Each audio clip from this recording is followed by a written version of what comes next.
What's up, fam? Hope you're doing fantastic out there. Tonight we are taking a look at another beautiful premium knife from our friends at Kansept. This is the Johnathan Sibley design, or Jen design, Havørn. And this is the, in my opinion, the best looking of the models, or of the versions. You've got the Arctic Fat Carbon with their Damascus blade. It is a 9CR and 440 Damascus, which is all of Kansept's Damascus. They do also offer an S35 variant with various other handle configurations. Pricing on these ranges anywhere between $170 and $300. The $300 version, I do believe, has some Damascus, I think. Don't quote me on that. This version here runs at $190, so a really, really awesome knife for the price. Under 200 bucks. This is a stellar knife. Not a small knife at all. You're looking at right at a 3.5-inch blade. Just over 8 inches overall. It's 8.19 inches overall, and then just over 4.5 ounces, so it's 4.59 ounces. Really nice knife. Does not have a guillotine action, but it does, you got a nice shake shut there. You can also reverse flick off the blade, and I think that is thanks to that pattern there on the Damascus. I'm not sure if you'd be able to do that with the standard bladed version, but that is pretty nice to have. It does have a really nice flipper that works very well. The front flipper works, again, very well. No issues with that whatsoever. Let's go ahead and jump into the close-ups and really take a look at what makes this knife so special. So you have the inlay here, which gives it that nice pop of color, and that is one of my favorite carbon fibers. Getting a nice close-up here, it does not look like we have any voids at all in that fat carbon. And then look at this gorgeous milling, this wave pattern milled into the handle. Absolutely trippy looking design. It kind of plays tricks with your eyes. The way it's milled in there, really, really love that design. The handle is nicely sculpted as well. Chamfered, not contoured, but it is chamfered.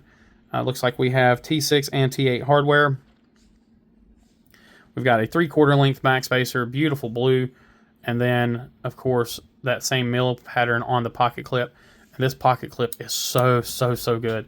Honestly, one of my favorite pocket clips, one of my favorite knives just to throw in the pocket. This thing just slides into the pocket so easily. Retention is nice, but just the way that pocket clip is designed, how that's nicely sloped and contoured there, it works so well. Fairly deep carry for a milled pocket clip as well. You got just a little bit there to grab and get out of your pocket. Really nice job on the frame lock here. So it is an internal relief cut. So it gives you a nice clean look here. Another thing that probably allows that to go in and out of the pocket so easily. Again, it is a hidden insert there on the lock bar. You can't see any signs of it on the outside. It also has the built-in over travel there. You can see that. Let's go ahead and get this blade out here. So again, this beautiful, I call it a raindrop Damascus on the blade, and this is kind of a modified drop point here.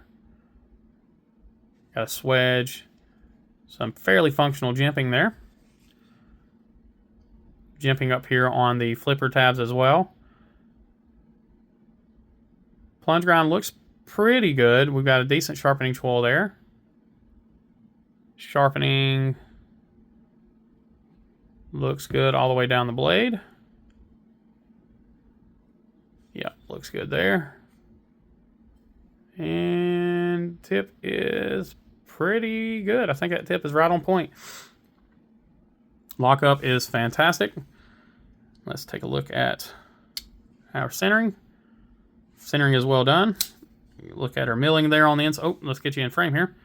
Really nice job on the milling. There's where you get a lot of weight savings there. So lots of weight saving on the inside. Here you have the Havørn and the Jen Designs logo there, and then you have the Kansept logo on this side along with your model number. Very typical branding for Kansept. So this thing is really, really good. I really like this knife a lot. It fits in the hand so well. I have found myself wanting to grab this fairly often here recently. Even when I'm not carrying it, I've grabbed it just to kind of to play with a little bit. I do think I want to, if Jaleesa doesn't decide that she wants to make this kind of a carry knife for her, I do believe I want to go ahead and make this a flipper delete knife. So I think I'm going to have that flipper deleted. I think that will allow me to get a better purchase to do the rollover for this knife. I think it'll make it a little more fidgety for me. I do prefer a front flipper. I typically don't like flipper and front flipper together. That would be my only real complaint about this knife at all. Is just that. I typically do not like to have those two together, because for me, I've got some fat fingers, and when I try to do, the way I like to use a front flipper is I like to do the rollover like that. And typically what happens is, and you can see it right here, is when I'm doing that, my finger gets in the way of that flipper. So I get it kind of rub my hand raw right there. Especially if I'm fidgeting with the knife a lot. So with this one, I do find myself more often than not just reverse flicking off of the blade when I'm just kind of fidgeting with it. But even then, because it's not made to do that, it's not a 100% guarantee like you see right here. It's just sometimes I can't get it, but then other times I can get it no problem. So I think right now it's just my hand's got a little bit of sweat on it, and that's all there is to it. But I think with the front flipper, I would use it a lot more often. Using my thumb for the front flipper, it works really well. I mean, you can see that there. I'm trying to do it slow, so you can see I just have just enough room for it not to really bother me. But then I have the issue with having my thumbs being up there, which I have limited mobility with my thumbs, but it is what it is. But outside of that, like I said, I think if I did a flipper delete on this knife, I would love it even more. And that would also allow a little bit of a choke up spot right there and be able to get right up on the blade. Yeah, fantastic knife. Ergonomically, it's wonderful.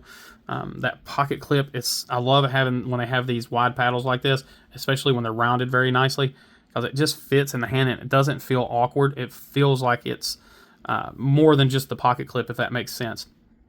It doesn't feel like the pocket clip. It feels like just part of the knife, because it's a wider footprint there in your hand. And then the way this is shaped, how this has this nice kick up to it, gets right into your hand right there. I mean, it just feels great. It's overall a really wonderful design. So yeah, kudos to Johnathan on that one. Looking forward to meeting him at Texas here in just a few days, honestly, at the time of filming this. So yeah, anyway, guys, I think we're going to do our hardware check on this one and call it a night for this knife. I think we are T6 and T8. Let me just double check. Yeah, so the rest of these are all going to be T6s. Nice job there. Job there. And we got to go back and double check. I always forget that Kansept does the double-sided pivots. And good job there. So a fantastic job on all of their hardware as per usual. Yeah, let me know what you guys think on this one. This is one that's I think is a slept-on knife. I think this knife is probably one of the better-looking recent knives from Kansept. And let me know if you agree. Let me know if you don't agree. Let me know if you just don't care. Either way, let me know. As always, I appreciate each and every one of you. Please remember to be kind, be humble, be EDC. Y'all take care.